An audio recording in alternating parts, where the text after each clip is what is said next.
சிலருடைய பிஸ்னஸ் பார்த்திங்கன்னா சும்மா ஃபெராரி கார் மாதிரி தாறுமாறு ஸ்பீடில் போகக்கூடிய ஒரு காரை மாட்டு வண்டி கணக்காக எடுத்துகிட்டு போயிட்டுருப்பாங்க. சில பேர் அதை ஆப்போசிட்டாகவும் பண்ணுவாங்க. நம்ம பிஸ்னஸ்ஸு ஒரு தாறுமாறான ஸ்பீடில் போகக்கூடிய ஒரு ஸ்கேலபிள் பிஸ்னஸாக இல்லையான்னு தெரிஞ்சுக்கிறதுக்கான பதிவு தான் இந்த பதிவு.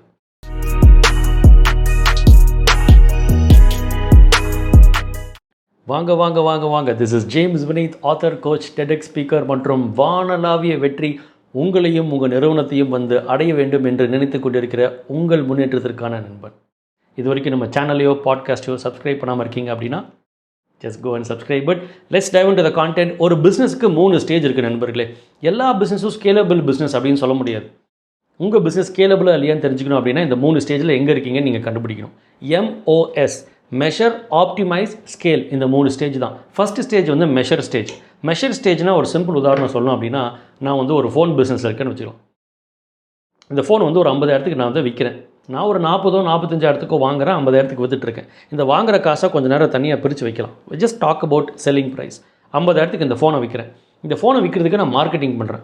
ஒரு 5,000 வந்து அட்வர்டைஸ்மெண்ட்டில் செலவு பண்ணுறேன். அது டிஜிட்டல் மார்க்கெட்டிங்காக இருக்கலாம், இல்லை வேறு ஏதாவது மீடியாவில் போகிறதா இருக்கலாம், நியூஸ் பேப்பர் ஆட் இதெல்லாம் கொடுக்கலாம். ஒரு 5,000 மார்க்கெட்டிங் செலவு பண்ணுறேன், விற்றா 50,000 வருது. அப்போ என்ன ஆகுது? 10x. 5,000 போட்டால் 50,000 வருது இல்லையா? அப்போ 10 மடங்கு காசு வருது. நிறைய பேர் என்ன பண்ணுவாங்க, இந்த 50,000 எடுத்து ஃபோனை வாங்கினவருக்கு செட்டில் பண்ணி மீதியை ஸ்வாஹா பண்ணிவிடுவாங்க. பட் தாறுமாறான கொஞ்சம் சிந்தனை இருந்தால் என்ன பண்ணலாம் யோசிச்சு பாருங்கள். அந்த 50,000 திருப்பி ஒரு ஃபீட்பேக் மெக்கானிசம் மாதிரி பம்பின் பண்ண என்ன ஆகும்? அந்த 50,000 தூக்கிட்டு போய் திருப்பியும் few pump inside the business, it can produce 10x which is basically 5 lakh. அந்த 5 lakh திருப்பியும் பம்பின் பண்ணனா இட் கேன் ப்ரொடியூஸ் 50 lakh. பயங்கர சூப்பராக இருக்கே, சொல்கிறதுக்கு எப்படி நடக்கும்? 10 times பண்ண முடியாட்டி பரவாயில்ல, ஒரு 5 times 5 lakh போட்டு 50 எடுக்க முடியாட்டி 5 போட்டு 25 எடுக்கலாமே. And not every business can do. But இதுக்குள்ளே நீங்கள் இந்த ஃபோனை வாங்கின காசு இதெல்லாம் கொடுக்கணும். பட் என்ன அப்படின்னா இதுக்கு பேர் தான் RPM, ரொட்டேஷன்ஸ் பெர் மந்த். நிறைய பேர் பார்த்தீங்கன்னா இப்போ ஃபோனே வந்து ஒரு 5% மார்ஜினுக்கு தான் விற்கிறேன்னு வச்சுக்கலாம். நான் பேங்க்கில் வாங்குகிற கடனே 12% வட்டி அல்லது 15% வட்டி. 12 அல்லது 15% வட்டிக்கு காசை வாங்கிட்டு 5% 10% லாபத்துக்கு இருக்க பொருளை விற்றா எப்படி பிஸ்னஸ் வந்து ப்ராஃபிட்டபுளாக போகும்? ஒரு நல்ல கேள்வியுமா இருக்கு இல்லையா? அதுக்கு பேர் தான் RPM அப்படின்ற கான்செப்ட் உள்ள கொண்டு வரோம், ரொட்டேஷன்ஸ் பெர் மந்த்.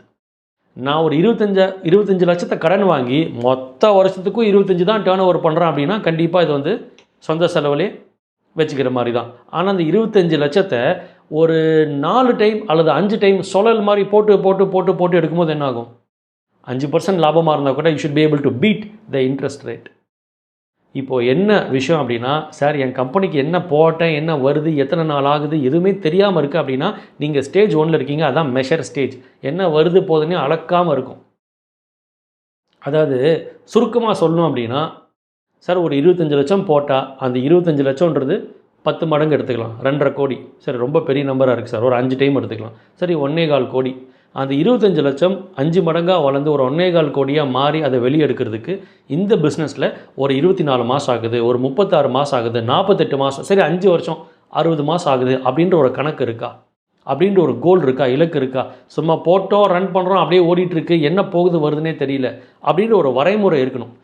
இவ்வளோ போட்டு 5 மடங்காக எடுக்கிறதுக்கு இத்தனை நாட்கள் அல்லது இத்தனை வருடங்கள் ஆகுது அப்படின்ற ஒரு வரைமுறையே இல்லாமல் நீங்கள் போயிட்டுருக்கீங்க அப்படின்னா உங்கள் பிஸ்னஸ் ஸ்டேஜ் 1 தான் இருக்குது. இந்த ஸ்டேஜ் 1 இருக்கிறவங்க அகலக்காலே எடுத்து வைக்கக்கூடாது. ஃபஸ்ட்டு நம்ம மெஷர் பண்ணணும் பக்காவாக. ஒரு லிட்டர் மாவுக்கு எத்தனை தோசை வரும்னே தெரியாமல் நம்ம பாட்டுக்கு லிட்டர் மாவாக இறக்கி வாங்கி இறக்கிட்டு இருந்தால் என்ன ஆகும்? விரயம் தான் ஆகும், வேஸ்ட் ஆகும், வீணாகும். ரைட்? ஸோ காசோடைய பொடி அப்படின்வாங்க. கடையில் வச்சுருக்கிற ஸ்டாக்கெல்லாம் காசோடைய பொடி. இருக்கிற ஸ்டாக் என்ன, பழைய ஸ்டாக் என்ன, 6 மாதம் கழிஞ்ச ஸ்டாக் என்ன, 3 மாதம் கழிஞ்ச ஸ்டாக் என்ன, எதுவுமே தெரில. வாங்கி போடுறோம், வித்துட்டே இருக்கோம், வருது போகுது, அப்படியே கைக்கு வாங்கி கரெக்டாக இருக்குது. No, stop fire fighting. என்ன வருது போகுதுன்னு மெஷர் பண்ணாமல் இருக்கீங்கன்னா you are in the stage 1 which is measure stage. ஓரளவுக்கு நான் மெஷர் பண்ண ஆரம்பிச்சிட்டேன், அதை மெஷரும் பண்ணி டார்கெட்டும் போட ஆரம்பிச்சிட்டேன். டார்கெட்னு என்னது? சார் டர்ன் ஓவரில் 5% நான் வீட்டுக்கு எடுத்துகிட்டு போகணும் சார். அந்த 5ன்றது நான் எக்ஸாம்பிள், நீங்கள் என்ன நம்பர்னாலும் சொல்லுங்கள். சார் டர்ன் ஓவரில் 5% நான் எடுத்துகிட்டு போகணும் சார். டர்ன் ஓவரில் 15%க்குள்ளே எம்ப்ளாயோட சம்பளம், ESI, PF, போனஸ் எல்லாமே உள்ளே அடங்கணும் சார். டர்ன் ஓவரில் ஒரு 40%க்குள்ளே வந்து இந்த ரா மெட்டீரியல் காஸ்ட்டை எப்படியாவது அடக்கணும் சார். ஒரு 20%க்குள்ளே ஓவர் ஹெட், ரெண்ட், EBயை உள்ளே அடக்கணும் சார். அப்படின்ட்டு ஒரு கோலை ஃபிக்ஸ் பண்ணவே இல்லாட்டி நீங்கள் மெஷரில் இருக்கீங்க.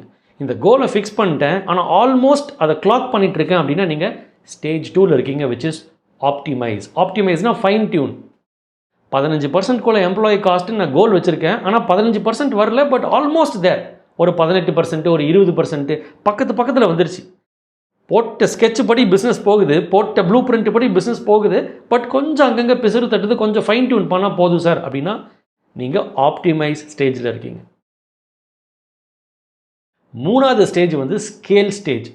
நான் போட்ட பிளான் படி கரெக்டாக போகுது பாஸ், கரெக்டாக இந்த நம்பர் இவ்வளோ போட்டால் இவ்வளோ வரணுன்ற கணக்கு இருக்குது, அந்த கணக்குப்படி அச்சு பிசுறாமல் சூப்பராக போயிட்டுருக்கு அப்படின்னா congratulations, you are in the scale stage. அப்போ என்ன பண்ணணும், நீங்கள் டக்குன்னு ரிப்ளிகேட் த மேஜிக்கல் எஃபெக்ட், அவ்வளோதான். ஒரு பிரான்ச்சில் பண்ணதை அடுத்த பிரான்ச்சில் போகணும், அதுக்கு அடுத்த பிரான்ச்சில் போகணும், இவங்க போக ஆரம்பிக்கலாம். ஏன்னா உங்கள்கிட்ட எல்லா டேட்டாவும் இருக்குது. 2வது பிரான்ச் போட்டால் அந்த பிரான்ச்சு எத்தனை நாள் பிரேக் ஈவன் ஆகும்னு தெரியும், அந்த பிரான்ச்சுக்கு எத்தனை கஸ்டமர் வருவாங்க, 1000 கஸ்டமரை ரீச் ஆகிறதுக்கு எத்தனை மாதங்கள் ஆகும்னு தெரியும், ஒரு பெஸ்ட் எம்ப்ளாயி எவ்வளோ சேல்ஸ் பண்ணுவார், ஒரு ஒஸ்ட் எம்ப்ளாயி எவ்வளோ சேல்ஸ் பண்ணுவார், எல்லா நம்பரும் ஆல்ரெடி நமக்கு இருக்கும், லேர்னிங் இருக்கும். ஏன்னா நம்ம நினச்ச ட்ராக்லேயே பிஸ்னஸ் போயிட்டு இருந்திருக்கு இல்லையா. அந்த லொக்கேஷனை சுற்றி ஒரு 250 கடைகளுக்கு நான் சப்ளை பண்ணணும் அப்படின்னா நான் கடைகளுக்கு எப்படி மார்க்கெட்டிங் பண்ணணும், எந்த மெத்தடு, கிரெடிட் எவ்வளோ நாள் கொடுக்கணும், காசு கொடுத்து கடன் கொடுத்து காசு கொடுக்காத கஸ்டமர்கிட்ட எப்படி கலெக்ஷன் பண்ணணும், எல்லா கேம் பிளானும் ரெடியாக இருக்குது. டக்குன்னு மல்டிப்ளை பண்ணிட்டே போக வேண்டியதான்.